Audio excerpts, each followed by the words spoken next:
Welcome to the Social Millennial Podcast. I know it's been a while. We're here. I'm going to talk about where I've been at, get any new people on board with what's going on, and talk a little bit about what's happening with the actor strike. I'm sure y'all have been stricken and wondering where your beloved new content is at. We're going to talk a little bit about that today. All right, so stick with us.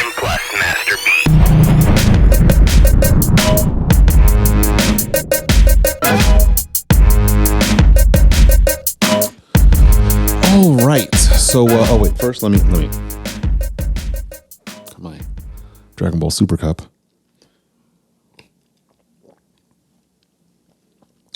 All right. Listen. I'm gonna try to see if I can keep this mic out of my way. But yeah, a new look, kind of. A little new angle that I'm trying to do here. It's been a while. More than 1 year. Absolutely. It has been. We went on hiatus. I really thought that I was going to come back, tried to come back during, Schmovid, but that didn't end up panning out. I hope you guys like this setup. It's going to look a little disheveled in the back. It just is what it is. I feel like it's, I do record a lot of other content here, or I'm planning on recording even more content than I had been in the past. So it's going to look a little wild. It's going to look a little bit turned around, and hopefully will just serve as a dynamic background that changes every episode. So I want to say bear with me, but this is kind of just how it's going to look. So enjoy. I wanted to kind of get a little bit more of a personal feel to the podcast. For those of you listening, I sort of changed around what's happening, changed around the lighting, changed around, sort of how close you guys, the viewing audience is to me. So if you're listening to this on your way to work, during your workout, going for a walk, on your couch with some red wine, that's what's happening visually. That's what I'm talking about. But hey, what's up, y'all? What's up, y'all listening? What's up, y'all watching on the YouTubes, etc. It has been a while. I took a break, started to dabble in a lot of other things in this time off from the podcast. Started to branch out into acting, started to branch out into a few more other areas of the arts, as I am an arts person. I'm a musician. For those of you just hearing about this podcast, I am a musician. I am a recording artist. I'm a songwriter. And here I am with some personality and some takes that I want to give out. You feel me? Usually I would be, what's up? We out here, but we're going to get there. Right now is the, let's sit down and kind of have a powwow about, what's been going on, with us being gone, and, what's going to be happening going forward. So I'm gonna get that out of the way first. Now, why did I bounce? I think one of the last episodes, or one of the close to last episodes from when we went off of hiatus, like episode 48, episode 50, y'all go back, watch, and listen to that back catalog. What was happening, this was around the time of the election, and I was very much so feeling burdened, feeling the heat, so to speak, when it comes to the politicization of all things media, all things news. It was just, everything was a hot button topic, and whether it was involving LGBTQ and Disney, or things that Biden and Trump were saying, respectively. Just everything was all funneling into politics. And as much as I do have my own takes, and I am of many different flavors when it comes to my quote unquote politics, I kind of didn't want this podcast to become a political podcast, and I was starting to get a little bit overwhelmed by the politics and sort of by the things that I was seeing happening and how they were all interrelated. I referenced one of the episodes before the hiatus, because there was a Time magazine article, and it should still be around. If you go back to that episode, I think the title has Cabal in it. It's escaping me. It was a Time magazine article about the shadowy conglomerate of media and tech magnates and government officials that came together in concert to influence the election. Now, the Time magazine article sort of paints it in the light of fortifying, these things, but the idea of such a massive influential individuals coming together to influence something, or I should say not something, but to influence the trajectory of a nation, it weighed down on me. It really, that article illustrated the connections with a lot of different things, with our media, with our government, so on and so forth. That's been in the news. That is continuing to be in the news. We're still in certain kinds of litigation having to do with Facebook and Google, and sort of their intrusiveness into our lives and how connected that they are to the FBI, CIA, etc. And so it just got a little bit overwhelming for me, and I wanted the hiatus to be very short. Just wanted to kind of take a break a little bit, step away, and come back. But it just ended up being a lot longer. And I ended up doing a bunch of other things in the meantime and having a lot of other cool experiences in the meantime. I got to be I was blessed to be on The Marvelous Mrs. Maisel, the final season. That was fun. I mean, I had a lot of enjoyable experiences in the time that I have not been running the podcast, not been presenting you guys with my takes, whether weird or mid, just a lot of enjoyable stuff. I've been getting more into creating, more into the habit and the discipline of creating music and writing and so on. I have a bunch of singles out. I'm about to drop another one. Christmas is coming. I've got some other things going on that I'm really excited about. But I've been good. I've been on the up and up, for anyone who had been wondering, for the few of you maybe at this point who have been wondering, because Lord knows the way the algorithm works. But yeah, I have since been mulling over the idea of doing a politics podcast, or doing some politics, some political content. I heard from a few people that I didn't even know listen to the pod, that they kind of get into that part of the podcast. Like whenever I used to get into sort of political connections with certain stories, they were super into it. So the podcast going forward in the future, we're still going to be a general podcast. I'm still going to kind of just talk about whatever I feel like talking about, whatever is in the news, whatever cool new facts or discoveries exist. I'm gonna talk about what I feel like talking about on this podcast. But right now, we're in the process of building a Patreon, where I will be putting my political content. I will be putting bonus episodes.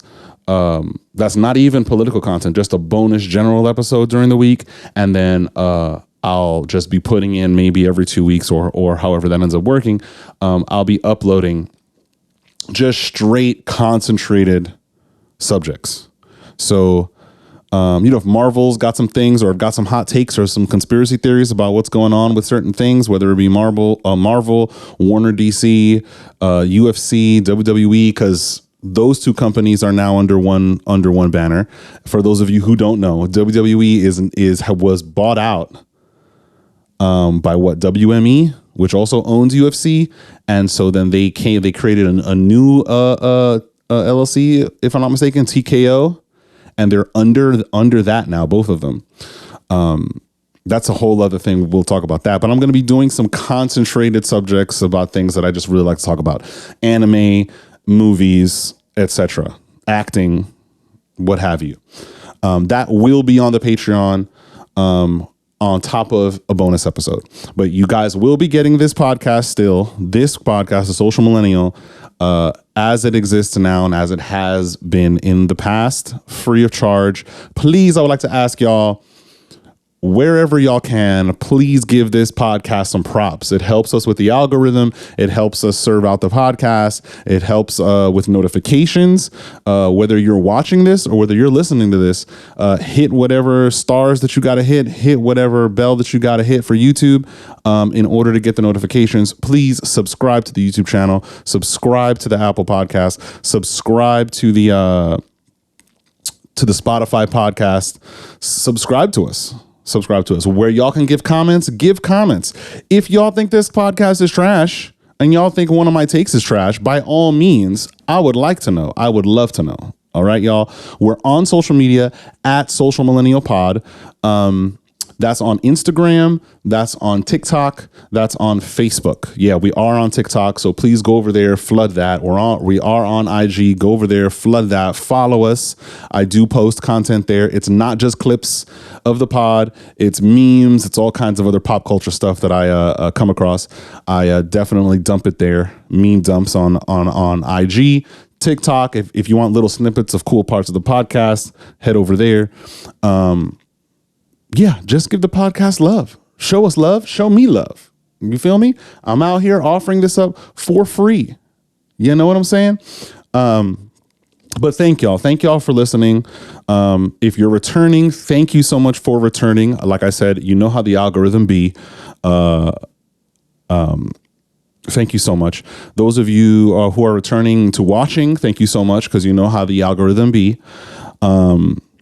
Yeah, I think that's all for the updates. Talked about measles. I did a bunch of other stuff. I'm not really going to talk too much about it. I'm not a super toot my own horn type of a person. What other stuff? I think that's it for us going forward. I hope you guys like this kind of setup that feels a little bit more personal, a little bit more right in with me, a little bit more chillaxing. Doesn't necessarily have to be, the super pristine show. I just kind of want to invite y'all in to what's going on. But yeah, so as always, this is the Social Millennial Podcast. Hot takes, cold takes, pop culture. We comment here on interesting scientific discoveries. I mean, it runs the gamut. Whatever I'm interested in is whatever we kind of talk about. It could be UFC fights. It could be Chris Evans, a new role that Chris Evans was just announced as. It could be anything. If there are things that you guys want for the podcast, absolutely, like I said, comment where available and let me know. YouTube, you guys know where to comment. If there's comments on Apple and Google, y'all know what to do there. But definitely do that. Definitely message us, DM us on social media, and we'll definitely start talking about more stuff. Again, love and hate. Let us know how you feel about stuff. That's really what this is about. You feel me? But what was I going to talk about today? What is on the docket today? I said SAG-AFTRA. What's going on? I mean, for some of y'all, it might concern y'all. Y'all might be interested in it, but or you may not be. But that's what I'm going to talk about. So yeah, I know there are many who do not quite understand what's going on, but just that the actors are on strike and the writers union, the WGA, are on strike. Some of the headlines might have you think that it's for money and for AI. Most articles that you might read are not really going to go super in depth into it. But there's a lot of roughness. I believe in the coming days, they're going to be returning to the table. Writers Guild and SAG-AFTRA, the actors, they're going to come back to the table, the bargaining table with the AMPTP, which is sort of the union conglomerate of producers and production companies, etc. But a lot of the goodwill got torn away, if I'm not mistaken, with SAG-AFTRA. Right. For those of you who don't know, maybe 2 weeks ago, maybe a little more, give or take. It's a little, don't quote me, but a little while ago, after, what was it, like 100 days of striking, something like that, the AMPTP was like, yo, SAG-AFTRA, pull up with your people on such and such a night at such a place, and we're gonna negotiate, or we're gonna figure out a deal. We're gonna come to the table. And SAG-AFTRA was like, okay, let's do it. We got it. And but unbeknownst to them, it was just going to be an ambush, and the AMPTP would hand over basically, this is what y'all gonna do, and if y'all don't like it, y'all could, tough, y'all could go kick rocks, because this is the best deal that you're gonna get from us. Now, where SAG, I will say, henceforth, SAG-AFTRA will just be, I'll just call them SAG. SAG was expecting a negotiation, go back and forth, let's compromise, let's figure stuff out. So it was basically an ambush by the AMPTP. And thankfully, SAG did not take that deal. SAG saw it as disrespectful, because it is. It was wild disrespectful. It was wild out of pocket. Especially after they had been striking for so long.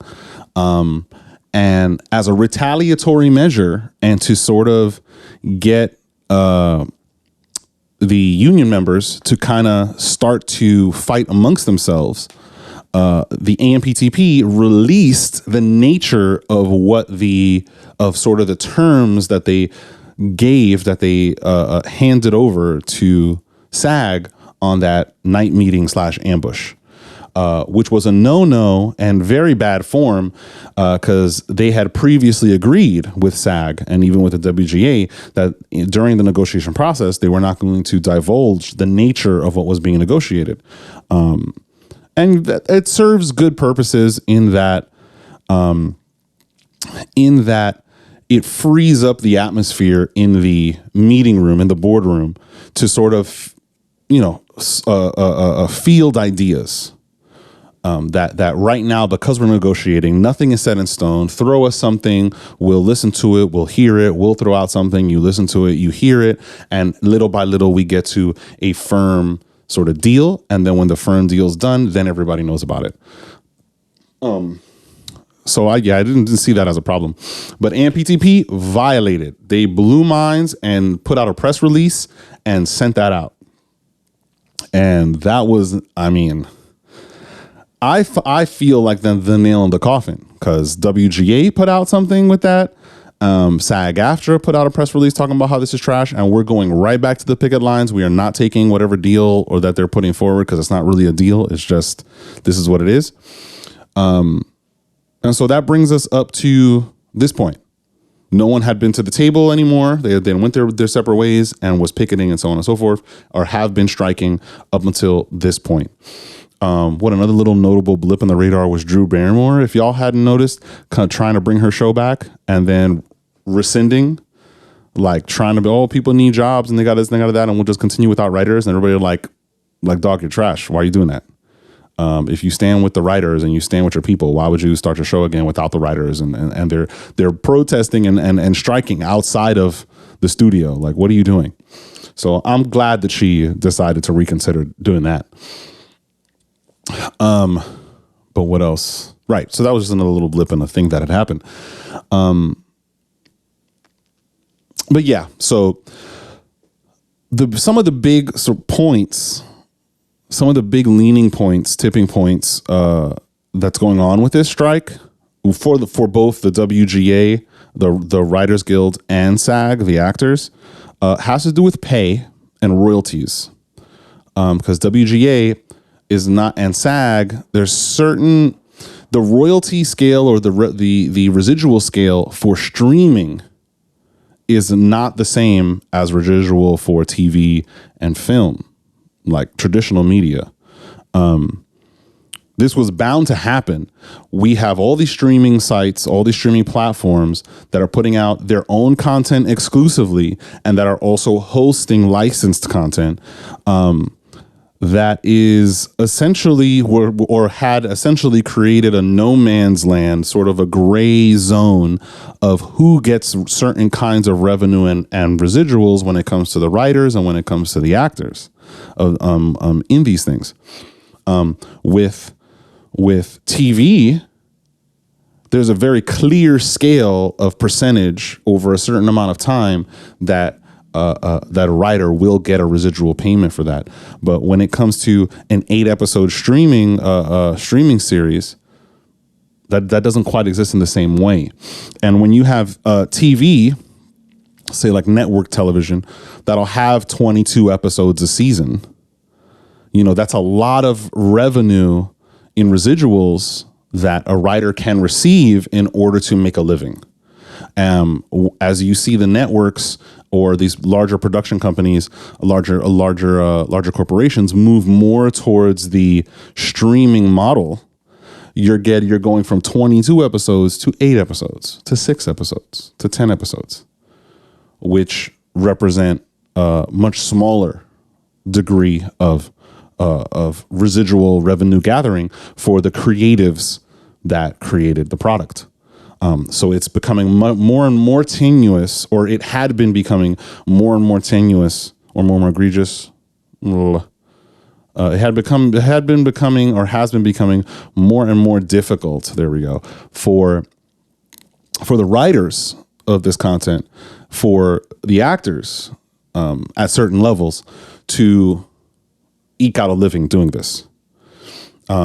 There are some other finer points with the writers having to do with these sort of mini rooms that the networks and the production companies have been doing, where instead of hiring a writer to do an entire show, like pay them to do it, they kind of pay a writer to maybe create an idea and then call in other people to just have a little meeting, flesh out the idea a little bit more, and then run with that as a pilot, as opposed to, okay, here, write a whole pilot. This is what you're going to get compensated for. If they pick it up, we may use you again to continue writing, which is a more traditional way. It's another thing. But the larger points are artificial intelligence and residuals. Now, on the artificial intelligence side, which is what I'm really interested in, super intriguing. For those who don't understand why AI is such a problem, like what do the actors have to be afraid of? What do the writers have to be afraid of? It's easy to see with the writers because we already know things like chat GPT and other kinds of AIs that corporations have created.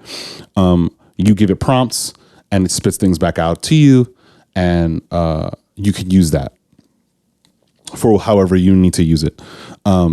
It's become so prevalent, though not in like my personal life, but it's become prevalent enough that there are AI bots designed to eke out, like to be able to tell the difference between a written work that has been created with artificial intelligence algorithms and a written work that has been handwritten or is an original sort of thought, is placed or communicated in a human way. Then there are other AI algorithms that exist that are designed to trick the ones that are supposed to expose them. So it's really an arms race when it comes to artificial intelligence. It's become this sort of technology that's not just emerging, but it's sort of exploding like a nuclear bomb onto the scene. And where artificially intelligent algorithms were or have been up to this point applied to writing, text and just communicating in that kind of way, back and forth. It can also be used to streamline visual effects for films, for the film industry. So it's, we can see why artificially intelligent algorithms for the WGA would be a threat, because this is the Writers Guild. the studios, the production companies, it would be nothing for them to employ or even fund the development of their own proprietary AI algorithms to be able to spit out, develop intellectual property ideas, IP ideas, or IP, just solely for that production company or that studio. And an artificial algorithm would just spit it out, spit it out, spit it out. It's possible to train an artificial algorithm to write a script, and it would do it in, I mean, the blink of an eye. No planning, no real thinking about the story, and so on and so forth. Just here it is, boom. This is what the story is going to be. And then have a human read it over, proofread it, move things around, see what they don't like, what they do like, what the execs like, what the execs don't want, and then be able to create essentially a script out of that. And you really have cut down the process of generating a script, because usually it takes, I mean, so much time. When you're doing feature films, so much time. Even when you're doing shows, it's so much time for it to just really be developed properly. The scripts, they go through multiple drafts. Sometimes the studio execs get involved, and it becomes by committee and so on. It becomes a whole thing, drafting scripts, and can be time consuming. So it would be nothing for a studio to employ those kinds of measures. One, for time, so they could just keep churning out content as fast as possible and bring in revenue as fast as possible, but also for money, because they won't have to pay as many people in residuals for writing.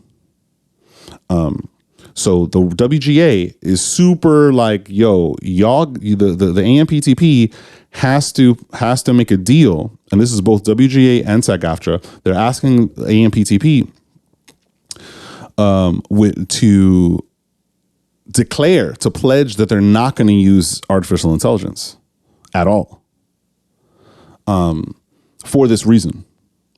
So, people talking about, stealing jobs and people coming to this country and stealing our jobs. Artificial intelligence, this is a realm or a sphere.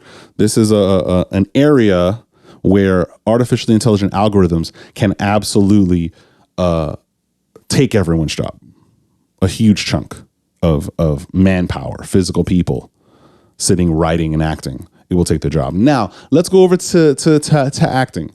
So with SAG, it is, and there is a great, let me say this, there is a great video on this by Corridor Crew. Shout out to the Corridor Crew. You guys are amazing. Thanks so much for your content. I mean, it's inspiring, for real. Just as I'm not even a visual effects person, but just as a developing actor, I love all things film. So I love directing. I love screenwriting. You guys are great. You guys are doing the Lord's work for real. Head on over. This is not a sponsored podcast, not a sponsored episode by Corridor Crew, not sponsored video either for YouTube by Corridor Crew. Head on over to Corridor Crew on YouTube. Their content is amazing. If you ever want to see, or if you're ever interested to see sort of how visual effects get made, get to hear commentary from top visual effects people from the industry sitting down and sort of critiquing stuff from certain movies. It's a great place, Corridor Crew. They make a whole lot of other really cool visual effects related content, really funny stuff, really cool challenges, really cool stuff. And they run their own online platform as well, where they serve a whole lot of extra exclusive content. So please head on over for those of you who get on the YouTubes, Corridor Crew and Corridor Digital on YouTube. You can search it up. But they have a great video about this. So the idea with the actors is that artificially intelligent algorithms have gotten to the point, I mean, not all the way, but they're getting there. Like I said, this technology, this area, this field of technology is not something that's emerging. It's exploding onto the scene, exponentially developing. Artificially intelligent algorithms will get to the point that you can utilize them to run sort of visual effects software protocols almost in hyperdrive, and how that affects the actors, namely the background actors, which is also a very large part of the film industry, are background actors. BG is where there may be a point, or can possibly be a point, where the studio wants to save money in not paying background actors and simply green screen the background and green screen certain sections of the background. So your main actors would still be on location, but the visual effects supervisor and his team will throw in certain markers in the environment, etc.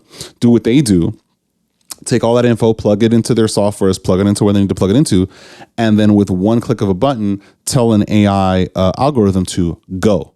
We need you to artificially create all the people in the restaurant sitting down and have them all animated and move in realistic ways and make them photoreal.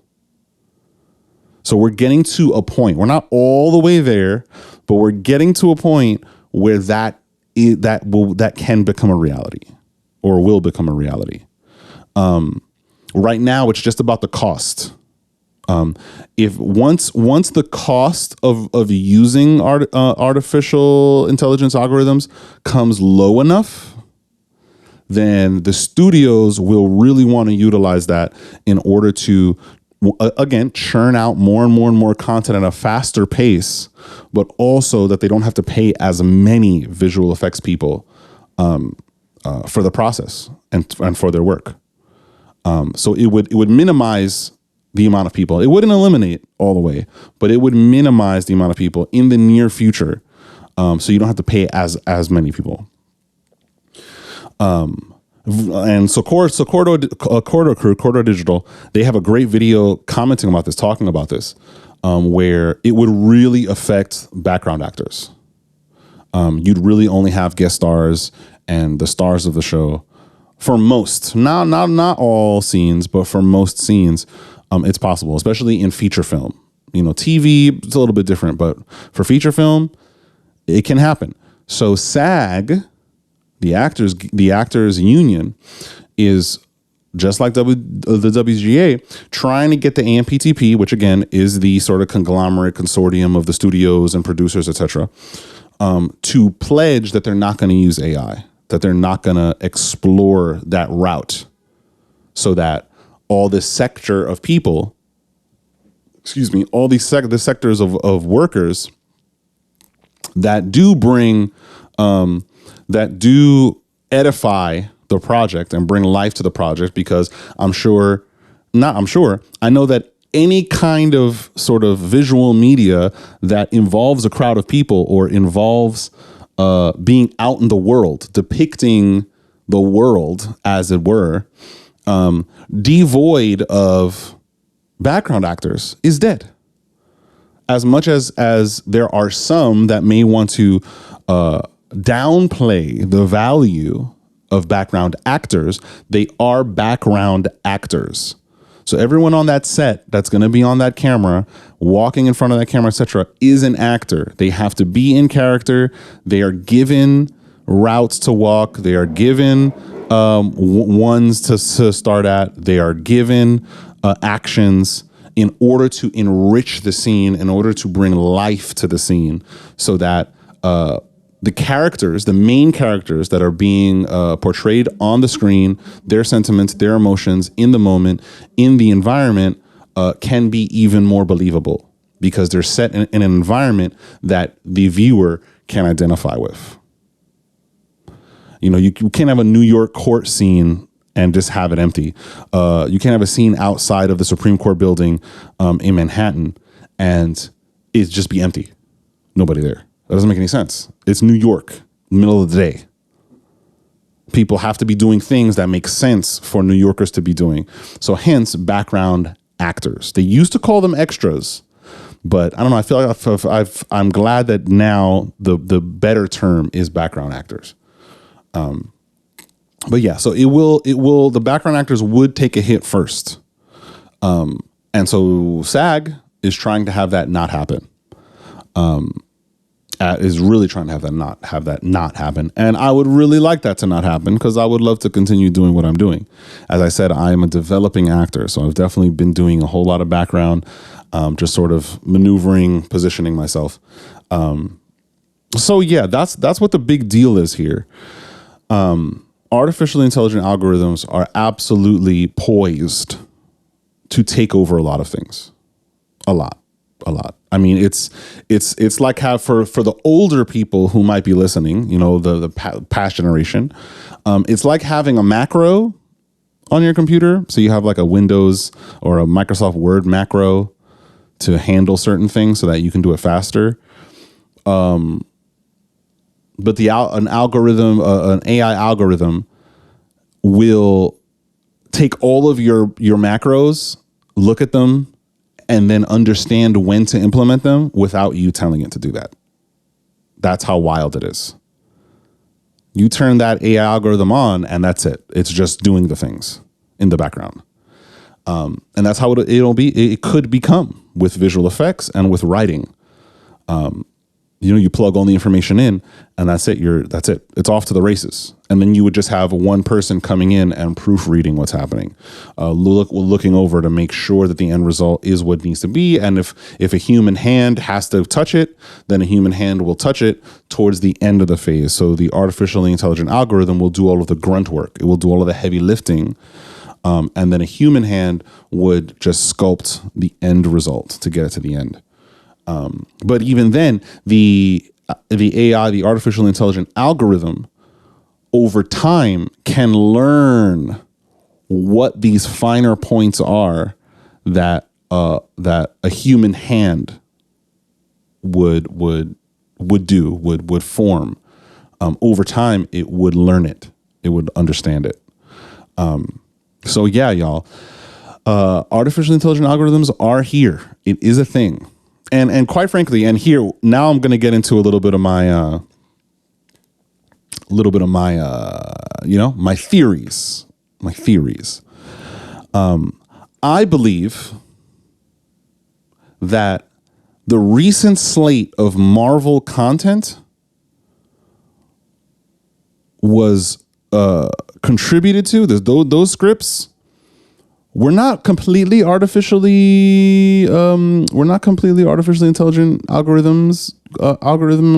created or derived, but I think parts of them were.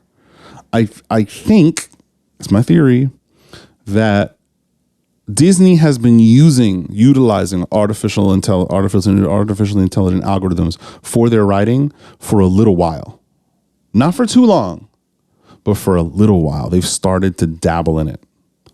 And why I think that is because of the dip in quality of Disney's content, especially when it comes to Marvel, and Marvel films, etc. There seems to be a much quicker turnaround for them. And I understand Disney's a big studio. There's definitely some things that were going on in the upper executive level with Disney having to do with Bob Iger and Bob Chapek and so on, which is a whole other podcast. So it is possible that they were spending billions and billions of dollars on multiple projects running simultaneously, etc. A whole lot of plates spinning, trying to keep them going. But what was interesting, and you did have COVID and so on, but what was interesting was if you look at some of the behind the scenes content for Ant-Man and the Wasp, they didn't really have a script for most of that movie. And I think the writer or who's credited as the writer, he kind of let the quiet part slip out and said that in the behind the scenes content, that he was kind of writing it as he was going. A similar thing too happened, again, saying the quiet part out loud, was with Doctor Strange. The guy was like, we had the movie, we had the intro to the film, and then that's it. That's all that we had. So they were figuring it out as they were going. Now I know that multi-billion-dollar corporations, studios, they don't just piss away money to a whim and just let it go, throw it to the wind. They don't do that. They tend to try to hedge their bets because they want to make a profit and they don't want to spend as much money. So I could very much so see, in theory, you have a writer, they have a script up to a certain point because of whatever happened before. In the case of Doctor Strange, Multiverse of Madness, there was a whole drama with who was the original director for it and how they were doing pre-production, and then the original director left because of creative differences, and they got Sam Raimi, and he wanted to put his stamp on the script, and it was a whole thing. But I could see Disney Marvel going, we need this film, all the pre-production has been done, COVID happened, we need this film to get going. And we need it to be done as fast as possible. We don't have time to draft a script completely and then have to scrutinize it through 3-4 layers for four drafts to get it correct. So let's go with what we can use and not just figure it out as we go, but you figure something out and we'll plug this into ChatGPT and see what ChatGPT spits out. And then we'll take your idea and ChatGPT and figure out how we can intermingle it and see if it'll spit us out something interesting. I feel like that's the only way that we can rationalize why Ant-Man and the Wasp seemed like it was a movie all by itself, as if the previous 20 years of Marvel, 15 years of Marvel films didn't exist. There were plenty of things that happened if you had seen the movie, plenty of things that had happened, plenty of things that were referenced, and plenty of things that were not referenced at all, that are indicative of that seem like this is a whole new set of characters. It's the same characters, but as if they're in a whole other universe, because it doesn't make any sense why XYZ wouldn't understand this, and certain things happened in the other Ant-Man films, certain things happened in Endgame and in Infinity War that should cause these characters to act differently, to have different relationships than what they had in Quantumania. So that's my theory. I think the big studios, Disney, Warner, I think they've been starting to dabble in this, wetting their feet, especially because in the quote unquote deal that the AMPTP just kind of threw at SAG/WGA to just be like, this is what it is, this is what it's going to be, that they released to the public, the nature of which they released to the public, the details, it dealt with AI and was saying, we're going to use AI whether you like it or not. But what we'll do is what I had said. They were like, but what we'll do is we'll use AI, but we won't use it to generate original content. And whatever writers that generate the original content and whatever writers have to proofread and have to write out the scripts, we will give them credit. So in my mind, that points to a fact that they've been dabbling in it, and they want to continue dabbling in it. They want to continue doing what they've been doing. So this is going to be very interesting. They're supposed to be coming back to the bargaining table soon, and we'll see what comes out of this, because there's a lot of money like being pissed away, like millions and millions and billions of dollars that are being lost by Disney, Warner, etc., by the bigwigs, the heavy hitters, the big players, because of this strike that's happening on both sides, from the writing and from to the point that they've started, because they're bleeding money, they've started canceling contracts left and right with certain writers, with production companies, like sub-production companies. The studios have been axing contracts left and right in bulk, wholesale, because they're trying to save money. axing it. Disney laid off a whole lot of people trying to save money because right now Disney is in real bad sorts financially because a lot of their content is trash now, and they refuse to make better content. There are people there that know how to do it, but for whatever reason, the upper echelon does not want them to go back to making classic Disney that hits, that slaps. They want all this other stuff in it, and it's been hurting. It's been hurting. As much as they've been trying to sell that The Little Mermaid, is the live action one, was, oh my gosh, it did well, it did great. It did not do well. It lost a lot of money for Disney. It was not profitable. Not at all. And then and everybody's getting jacked up because DreamWorks had the Teenage Kraken film that bombed. Everybody's just trash. At this moment, we're going to see what happens with Loki season 2 because, oh Lord Jesus, because then we've got this dude and his woes, his legal woes that we're going to get into. But yeah, they're losing billions of dollars on this. So we're going to see what happens as they come back to the table. And see, my prediction, my theory, and I'll probably be wrong, is that they're not going to come to a deal, and the strike is going to continue, and the studios are going to start changing their business model, moving their business model away from union to independent hiring. I have a theory that they'll just create a department within the studio that is in charge of casting, so it's their own in-house thing, and they'll just hire people like that. And then whatever actors are going to do their roles and starring, the top shelf actors of guest starring and so on that get those roles, they'll just have their usual agents and their usual lawyers negotiate the contract that they usually would with the studios. The studios will play hardball or they won't, and you'll just get what you get out of that. Negotiate a great deal, great. Negotiate a bad deal, it happens. But you won't have the backing of a union to kind of support you. That's what I think is going to happen.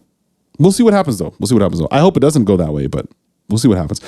Our artificially intelligent algorithms seem too much of a money saver. It's too much of a money saver for the studios, for these corporations, to say, oh, we're going to pledge not to use them.